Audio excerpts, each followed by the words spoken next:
ناظرین کہتے ہیں ایک شخص کی دو بیویاں تھیں اور ان دونوں کے دو بچے تھے۔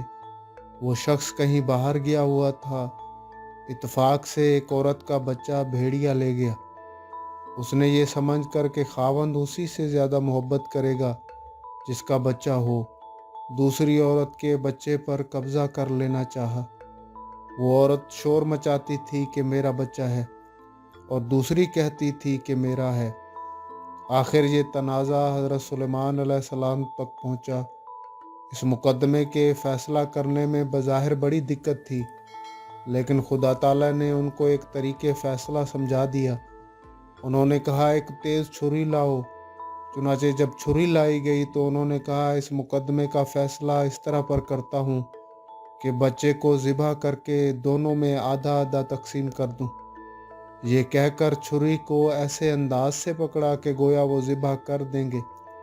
یہ دیکھ کر بچے کی اصل ماں جو اپنی ممتا سے بے قرار تھی نے کہا خدا کے واسطے ایسا نہ کرو، یہ بچہ میرا نہیں اس دوسری کا ہے۔ مگر اس دوسری کو ذرا بھی احساس نہ تھا اور وہ خاموش کھڑی تھی۔ حضرت سلیمان علیہ السلام اس پر اس ماں کو جو اپنی ممتا کا اظہار کر چکی تھی بچہ دے دیا اور کہا تو ہی اس کی اصل ماں ہے، تیرا بچہ تجھے مبارک ہو۔